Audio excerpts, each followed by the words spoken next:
Abu Bakar As-Sakran.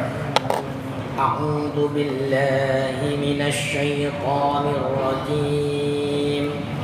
Bismillahirrahmanirrahim. Allahumma inni ihtattu bidarbil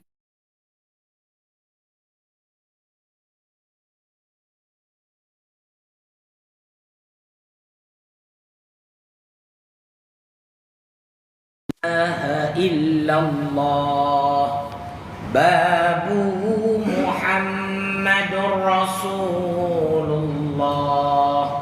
sallallahu alaihi wasallam saqfu la hawla wa la quwwata illa billah al-aliyyil azim ahata bina بسم الله الرحمن الرحيم الحمد لله رب العالمين الرحمن الرحيم مالك يوم الدين إياك نعبد وإياك نستعين اهدنا الصراط المستقيم صراط الذين أنعمت عليهم غير المغضوب عليهم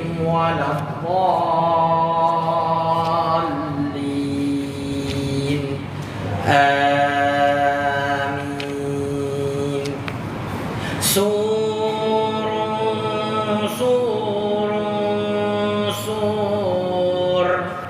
الله لا إله إلا هو الحي القيوم لا تأخذه سنة ولا نوم له ما في السماوات وما في الأرض من ذا الذي يشفع عنده إلا بإذنه يعلم ما بين أيديهم وما خلفهم ولا يحيطون بشيء من علمه إلا بما شاء وسع كرسيه السماوات والأرض ولا يؤوده حفظهما وهو العلي العظيم بنا استدارت كما استدارت الملائكة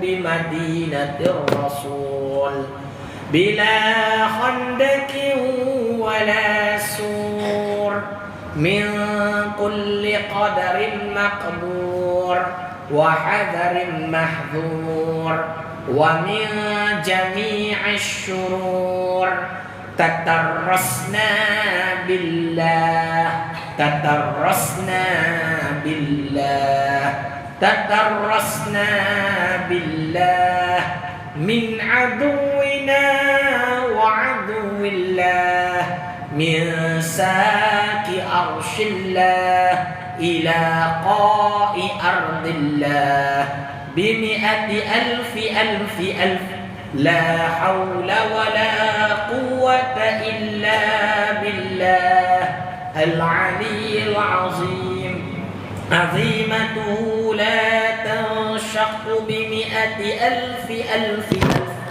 لا حول ولا قوة إلا بالله العلي العظيم صنعته لا تنقطع بمئة ألف ألف ألف لا حول ولا قوة إلا بالله العلي العظيم اللهم إن أحد أرادني بالسوء من الجن والإنس والوحوش من بشر أو شيطان أو سلطان أو وسواس فاردد نظرهم في انتكاس وقلوبهم في وسواس وأيديهم في إفلاس وأوبكهم من الرجل إلى الرأس لا في سحل يجدع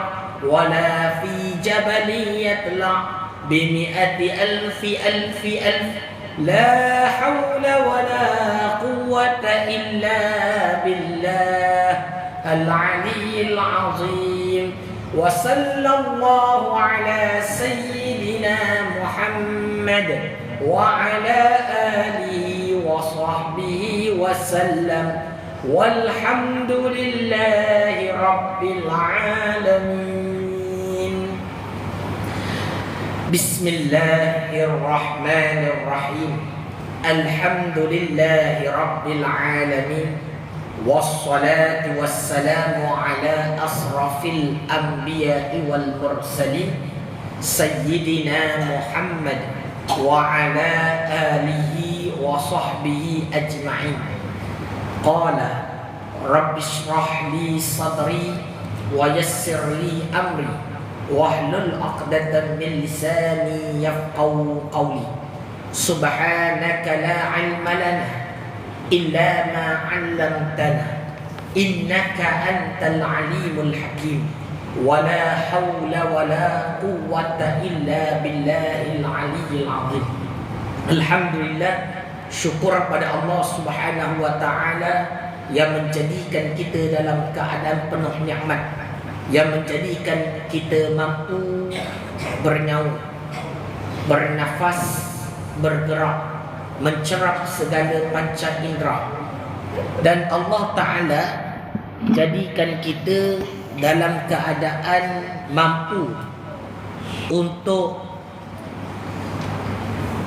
melakukan apa yang disuruh dan meninggalkan apa yang dilarang oleh Allah Subhanahu wa Ta'ala.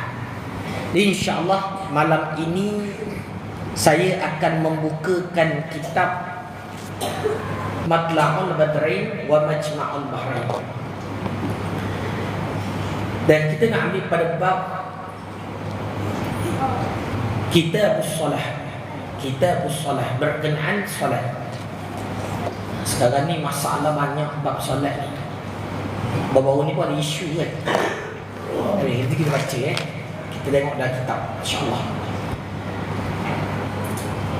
Ada muka surat apa? Muka surat 28. Muka surat 28 Kitabus Salah. Ni pun dah Kitab Matla'ul Badrain wa Majma'ul Bahrain. Ni kitab mahal kat Johor ni. Mahal. Mahal. Bukan tengok harga. Harga memang mampu milik. Mahal pada ilmu. Mahal ni tak ramai yang boleh buka. Kan? Buka pun power dah. Apatah lagi belajar.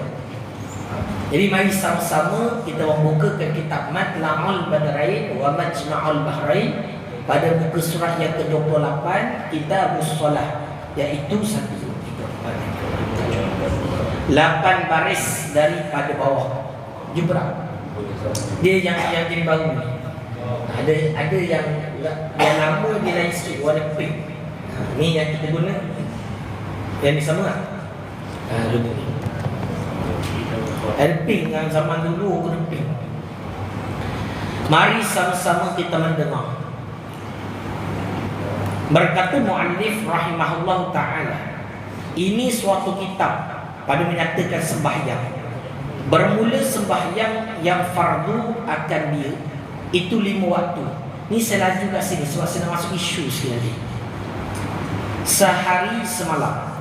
Bermula sembahyang yang difardukan dia itu 5 waktu sehari semalam.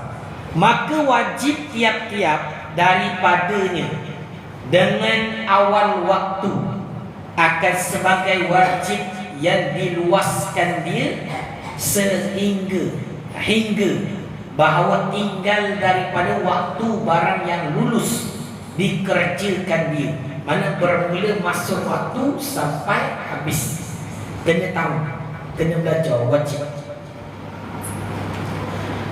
Di dalam kitab lain tak detail lagi. Ini kitab yang ringkas ya. Maka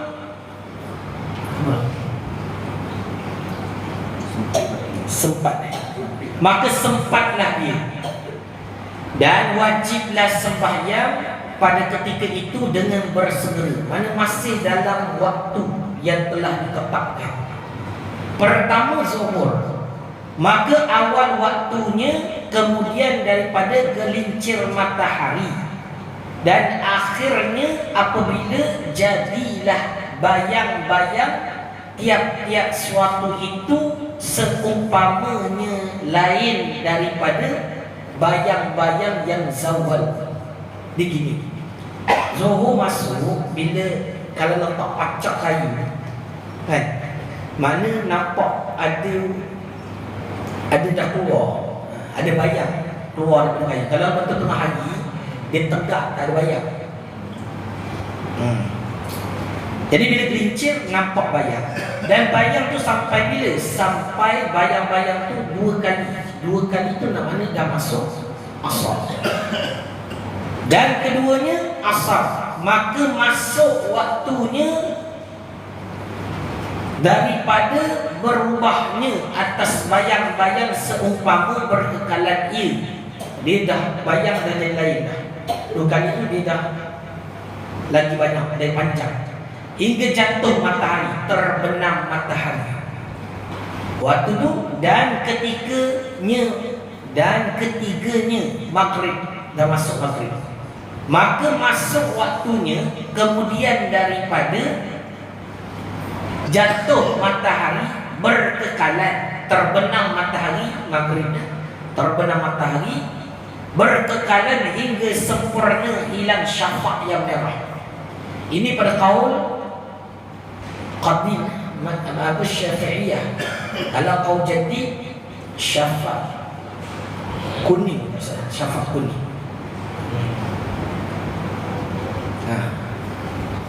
Syafaq merah ni kaul jadid dan kaul qadim pada mazhab Syafi'i, pada Imam Syafi'i. Dan kalau kita tengok cerita dia, nak tentu masuk betul-betul maghrib, iaitu terbenam matahari. Kita dapat jam, tapi jam ni memang dah check betul-betul dengan handphone betul. Kurang seminit itu laju ke lambat? Lambat seminit. Lambat 2 minit lah. Kalau azan tu maknanya orang tak buka awal lah. Betul jangan kita azan tu orang belum masuk waktu lagi, orang puasa sunat ke apa. Kita azan, orang dah cahaya je masjid surau. Betul? Orang dengar dia punya pegangan berbuka dengan dengar ni azan. Ni kalau terawal tanggung lah. Lepas tu memang kena bakunya lambat kan. Faham tak? Yang lambat, biar masuk betul-betul. Jangan awal. Kadang-kadang ada orang di awal, itu masalah. Di tempat pun orang azan kena ada ilmu. Orang yang jadi bilal, jadi muazzin, kena ada ilmu. Kalau boleh, kalau nak baca jugalah Allahumma shalli wa sallim ala, itu nak baca tu. Kalau dipastikan memang masuk, jangan awal. Jangan awal. Sebab orang dah dengar tu dia masuk boleh terus. Kita Allahumma shalli bukan Allahu akbar. Dia tu saja macam dua sama saja. Bila dah lapar, dia tu sama. Nah, tu masuk. Yang tu kena hati-hati. Itu yang saya kata jaga. Belah puasa lagilah kena jaga. Tolong muazzin, tolong jangan tepat sangat. Ambil right sebelah. Bila kata masuk baru zikir. Faham tak? Masuk baru zikir. Kalau tidak susah. Orang dah dengar macam-macam. Dia bila lapar ni semua boleh bunyi. Dia bunyi macam-macam. Dia bunyi azan. Betul. Percaya. Cuba tanya. Buat sendiri. Jadi jaga. Betul-betul jaga maghrib. Dan selepas itu syafaq merah. Syafaq merah ni bila? Adakah waktu isyak yang sama? Tidak. Yang ni kita guna yang dalam kereta. dalam kita punya ni, ini sebenarnya kita ambil pandangan pada mazhab Hanafi, iaitu pada gelap. Ini gelap ni. Gelap kan ada merah ni. Itu dah merah. Merah ada ya? Tak ada gelap. Dah gelap. Betul? Kalau gelap tu kira masuk lah Isyak. Kalau mazhab Syafi'i masuk. Isyak saja. Gelap Ustaz, betul tak? Cuba tanya betul-betul merah tak tahu. Ada merah. Ada merah lagi. Kalau tak ada merah tu mana? Dah habis Isyak. Dah habis. So, dah semua pula. Maghrib. Ada di merah, ada merah lagi. Kalau merah lagi tu. Tapi dalam kajian, ni kajian orang yang terkini lah, dia kata bila syafaq merah hilang ni bila? Lebih kurang dalam 45 minit hingga 40 hingga 45 minit lebih kurang. Daripada azan maghrib. Azan pun boleh. 6:53. Sekarang sampai 40 minit. Lebih kurang 40 minit. Itu kata suruh tengok bawah. Kalau kata gelap, Isyak ya, insyaAllah salat Isyak dah. Boleh tak? Ini orang kata Isyak, tengok baca kitab syafaq merah, sehingga sempurna syafaq yang merah. Betul Ustaz? Iya, takkan main gurau-gurau ni, betul. Lepas tu sekarang yang kita guna ni, dia mazhab Hanafi. Sunat pada mazhab Syafi'i, sunat solat pada waktu sudah gelap. Itu sunat pada mazhab Syafi'i. Kita mengambil sunat tadi. Kita mengambil sunat. Faham tak? Faham ni macam keruh je ni. Faham? Jadi kalau siapa yang rasa lewat nak solat Isyak, boleh solat. Betul, dia bukan main-main, betul. Dan kita sebut dan kenapa kita tak buat? Tak buat, tak apa lah kita buat. Betul, boleh juga, tak ada masalah. Mana dalam. Tapi yang bahayanya adalah orang yang tak sembahyang lagi.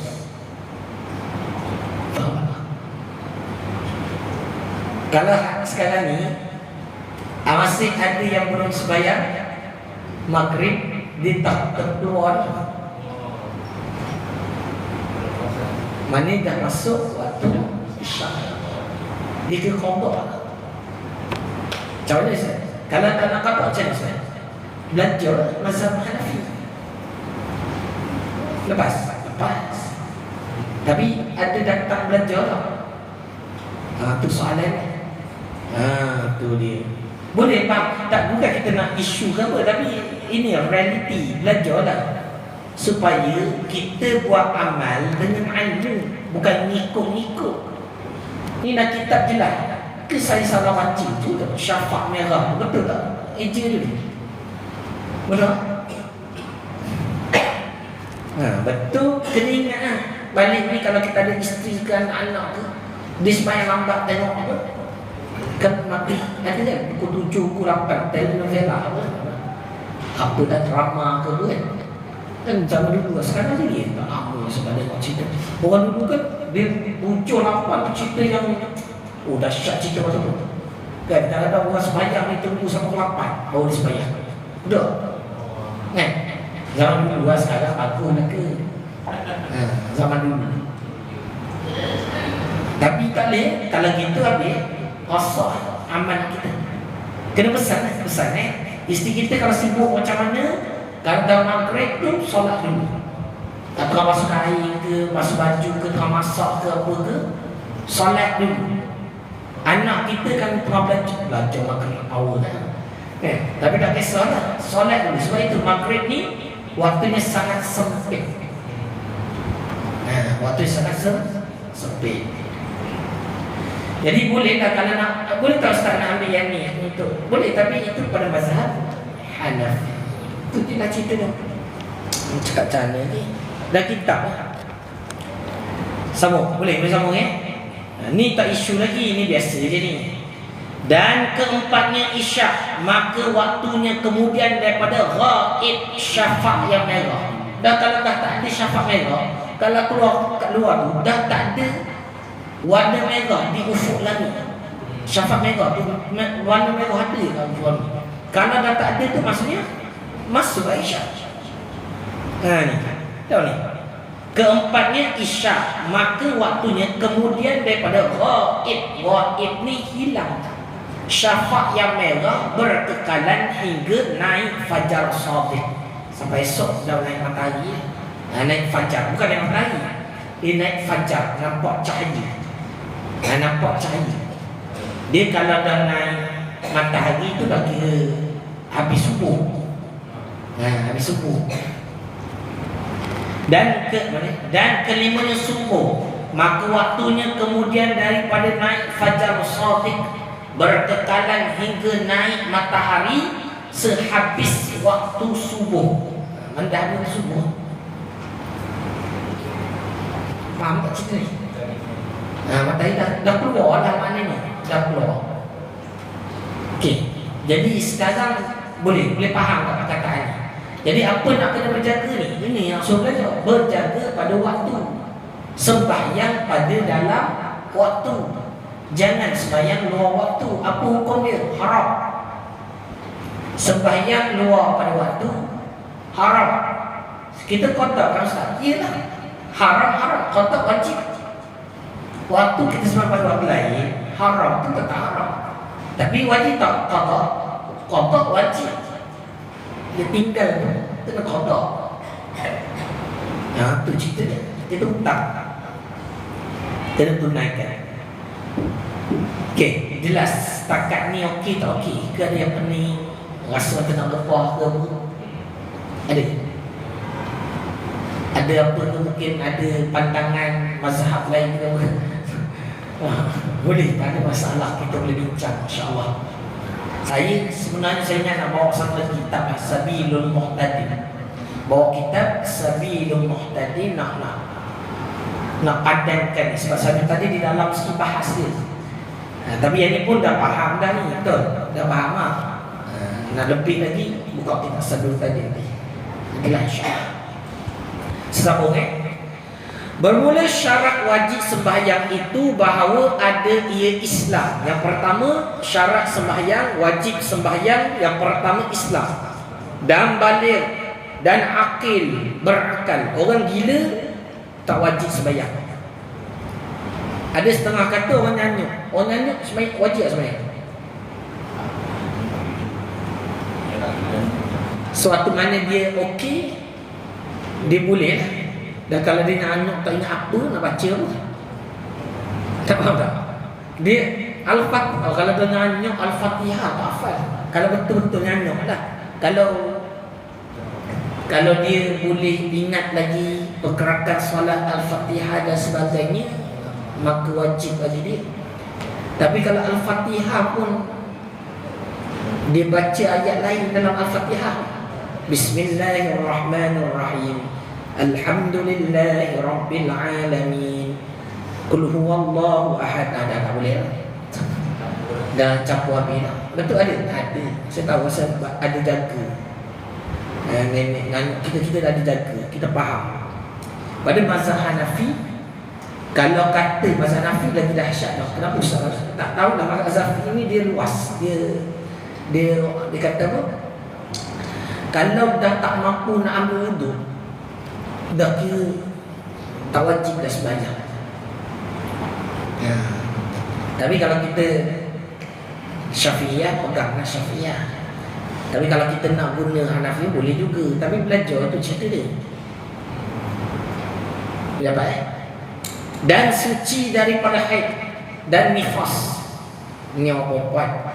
Dan sejahtera hawasnya. Maka tiada wajib atas yang buta tuli.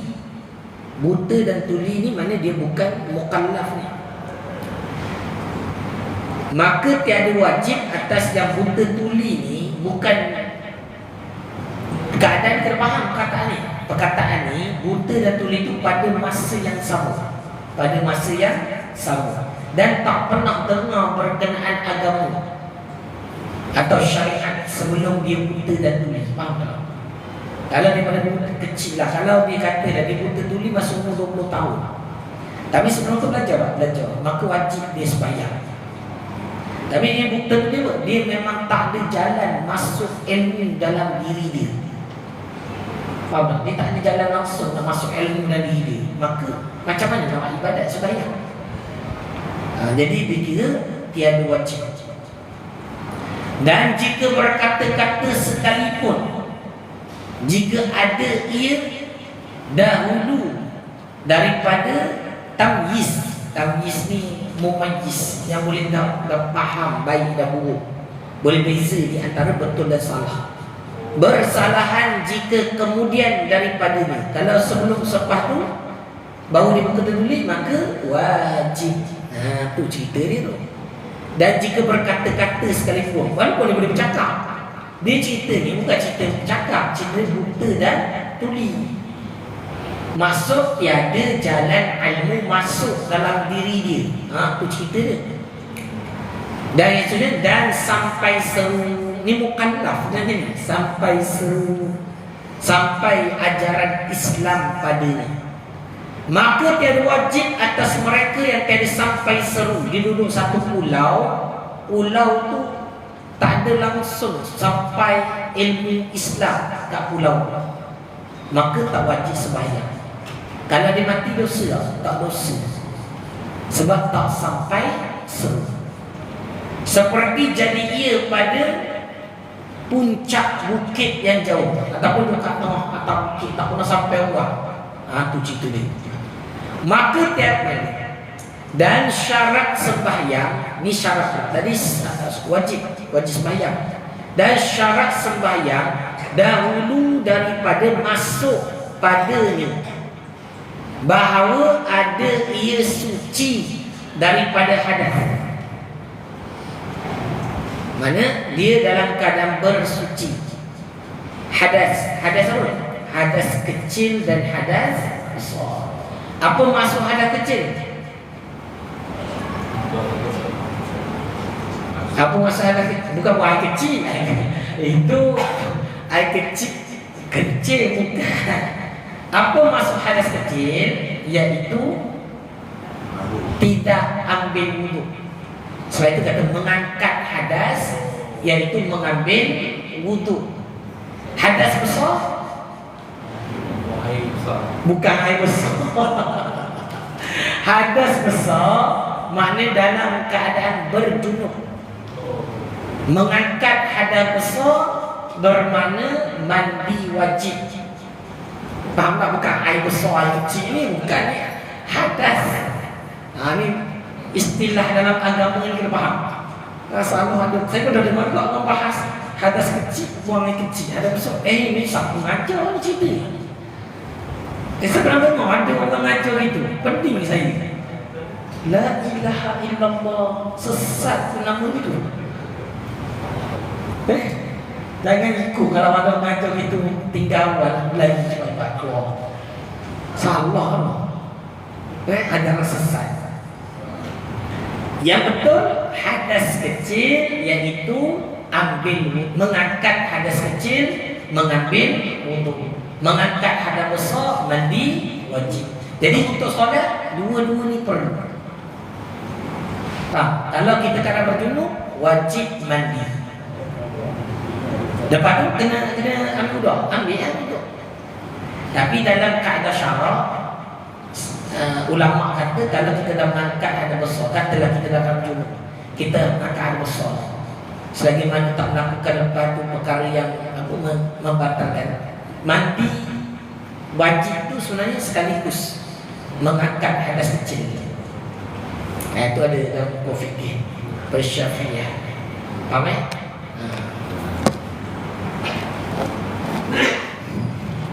Dia simple dia, bukan susah. Tapi kalau tak belajar balik tak nampak. Tu je. Ni balik kena ajar anak isteri ni, kerana tak faham ni. Dan daripada najis yang tiada dimaafkan daripadanya pada pakaian dan badannya dan tempatnya, dan wajib suci daripada najis. Mana pada badan kita, pada pakaian kita, pada tempat sembahyang kita tidak boleh ada najis. Kalau tersentuh najis maka batal sembahyang, tidak sah sembahyang tersebut. Okey. Masalah yang ada tak?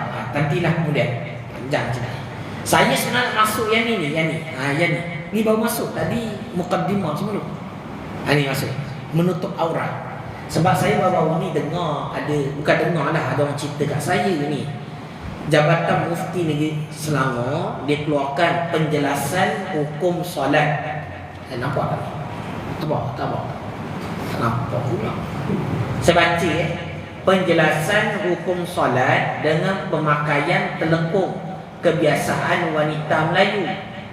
Macam mana pakai telekung? Saya tanya Ustaz, nak tanya sebab beli Al-Quran tanggung qasab barang. Beli Al-Quran, okey, tanggung qasab barang. Dan kalau pegang Al-Quran tak boleh. Dalam kitab ni, buka kitab apa? Allahumma salli ala Muhammad. Ada bahas yang dalam sikit dalam kitab Jawahirus Saniyah. Nanti kita jawab. Okay.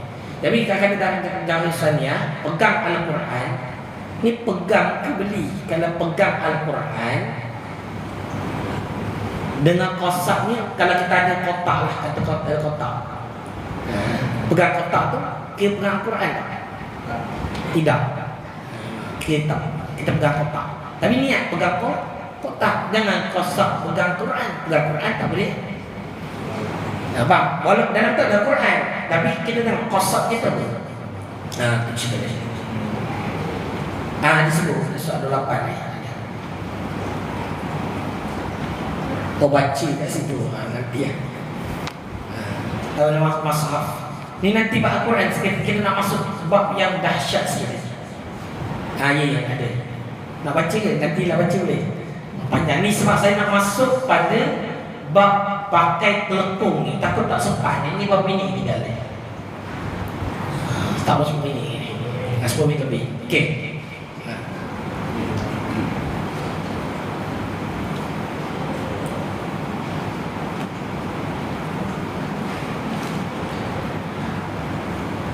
Saya baca ya. Keadaan sekarang ni orang pakai tu ni, balik cerita kat isteri ni. Jangan main seorang yang pakai seorang. Kita tak boleh nak pakai. Ni kita kena cerita dekat isteri kita, anak kita ni. Pakai telekung zaman yang Malaysia ni biasa kan. Pakai jilbab kan, dia ada kain putih lah. Kain putih tu pakai jilbab tu. Betul tak? Jadi perbahasan sekarang ni, memang betul keadaan dia, aurat dilihat daripada atas dan keliling. Kita faham dia hukum syarah, atas dan keliling. Okey, macam mana cerita dia? Kalau dia pakai dua lapis, satu kat pinggan dan ni kan, satu lagi dia punya jilbab dia kan. Jilbab apa ni kan? Jilbab kekung, ialah yang tutup kepala tu lah. Jadi bila dipakai jilbab tu sampai mana? Sampai sini kan?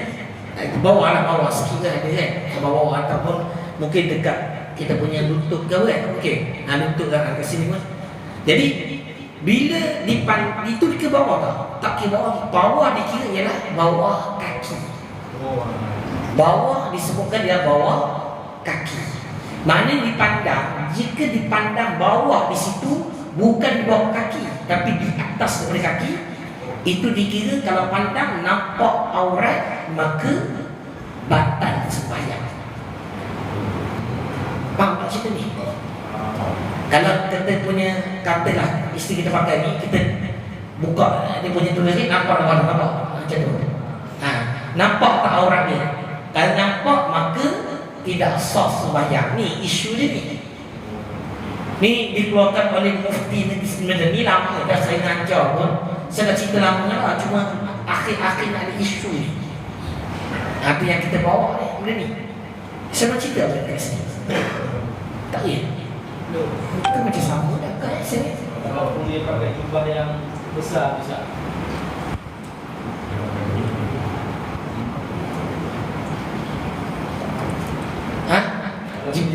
jubah yang besar. Ha? Nampak? Kalau orang nampak. Ada. Dia mana? Jilbab besar, tapi dia punya setakat mana dia punya tudung? Katanya. Adakah tudung itu memang sampai tutup tapak kaki? Tak bentuk.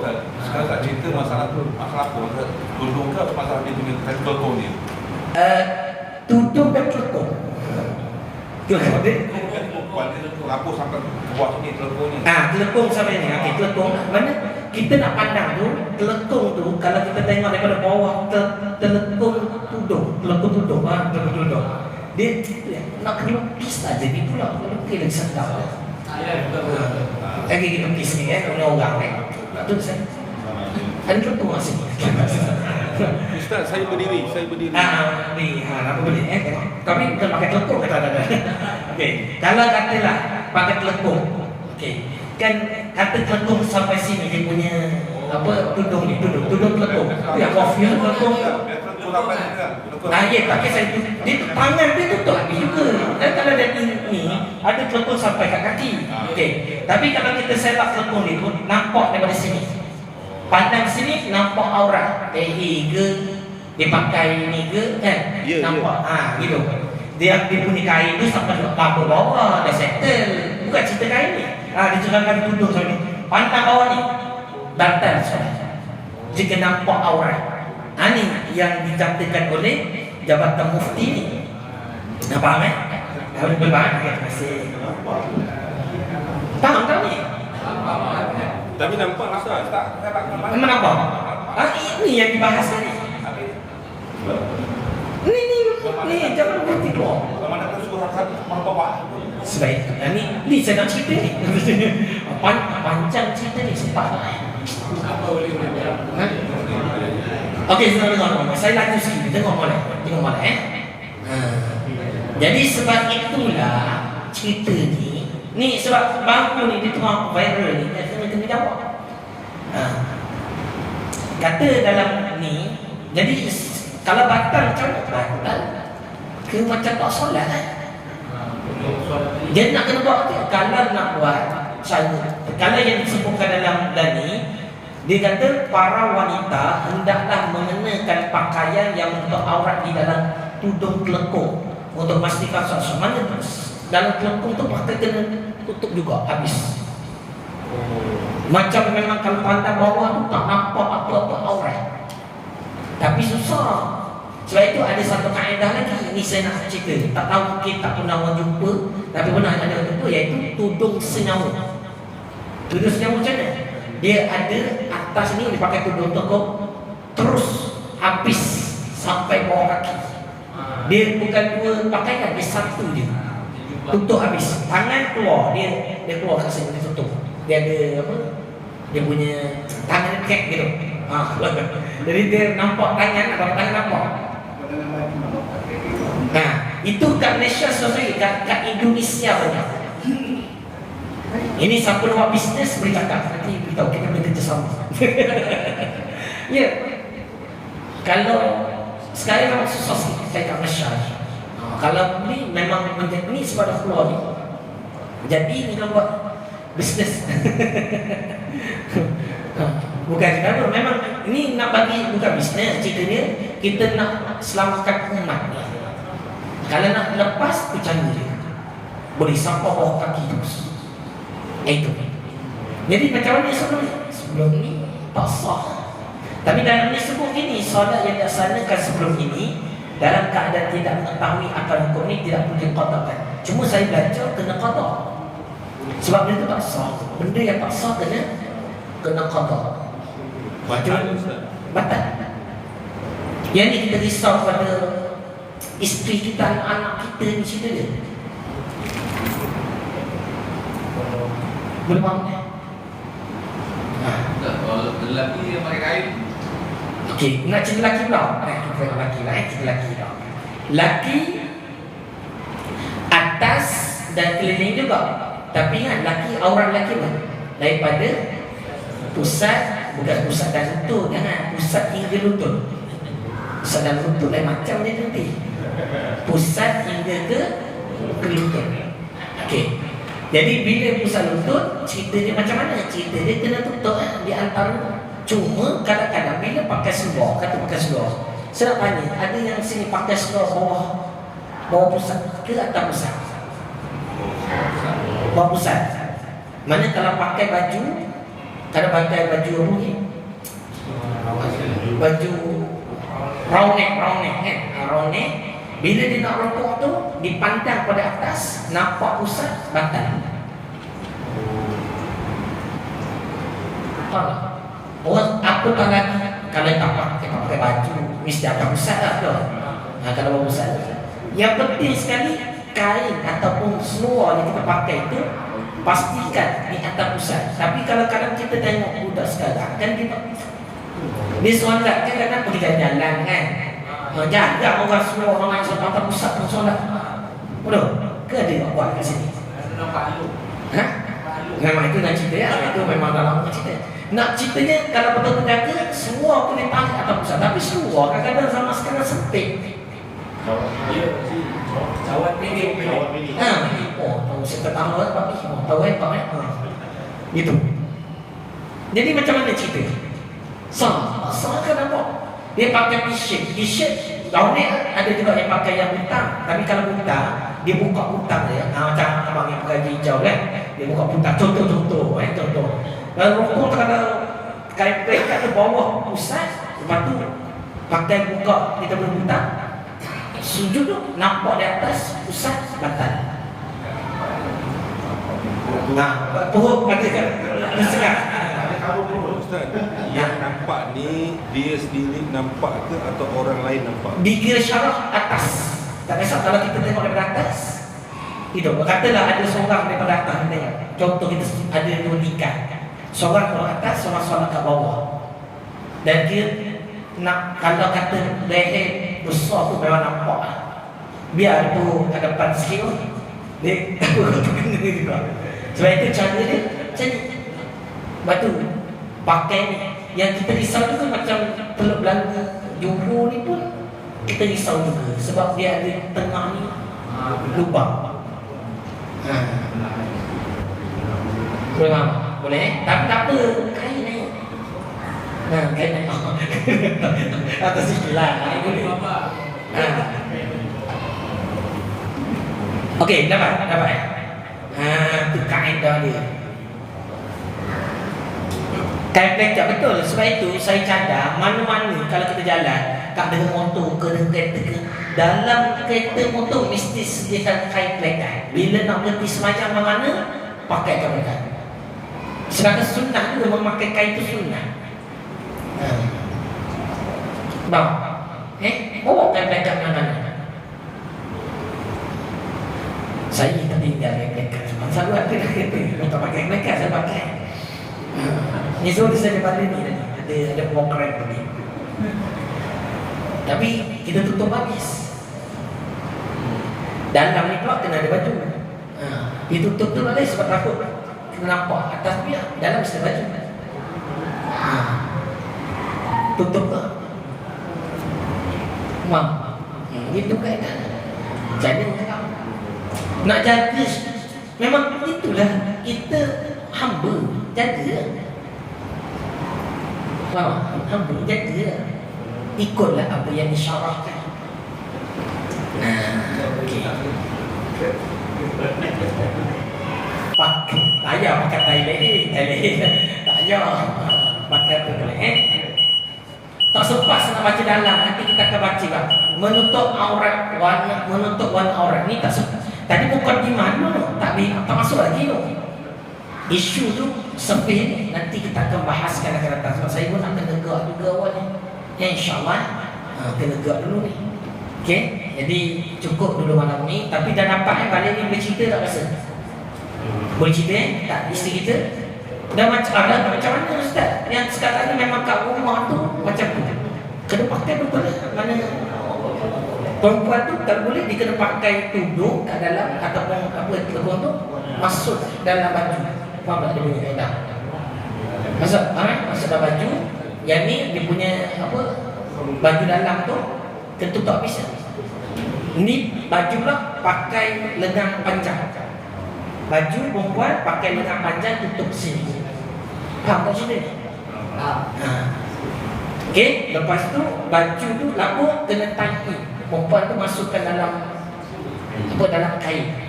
Macam tu.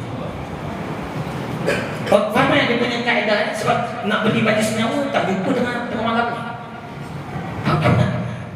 Lagi keluar ni, lagi cari ni, susah nak jumpa. Lepas tu saya kata siapa yang jual baju ni nanti beli kita bincang. Lebih pendek ke boleh? Ha? Lebih pendek. Dan kan sebab kan angkat tu dapat macam ni. Kan perempuan ada yang angkat tangan itu dalam tudung. Bila angkat, walaupun dalam tudung, dipandang bawah nampak tak ni? Nampak tak tangan ni? Kalau nak pendek sampai sini. Ni nampak ni. Sebab itu lelaki pun kalau boleh saya cadang dengan panjang. Sebab itu kita kalau pakai dengan panjang. Baju dalam pun dengan panjang.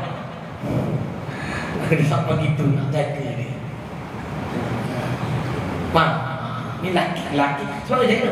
Sebab kalau kita laki dah, kalau kita keluar jalan-jalan, biasa orang suka pakai dengan pendek. Tapi dah hukum syarak, orang pakai yang pendek ni makro.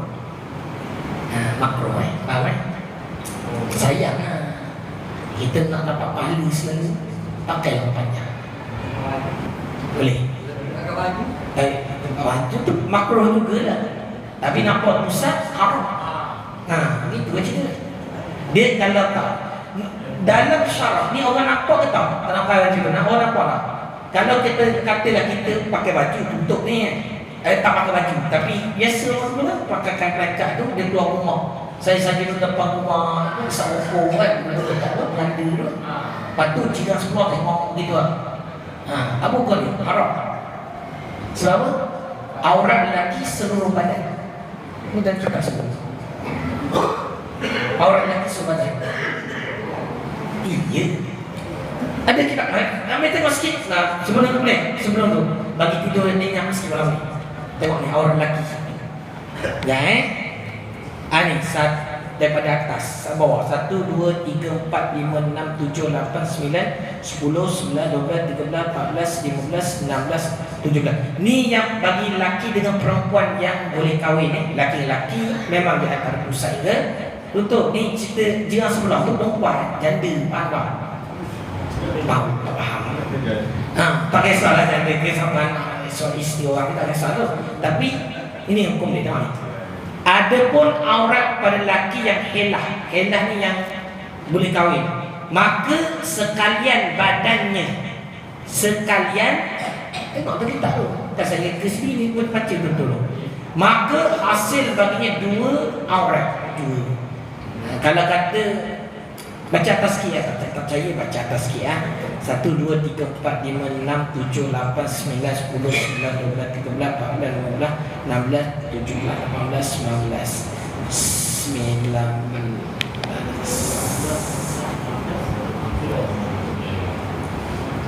19. Boleh 19. Mana lelaki dia? Betul lelaki.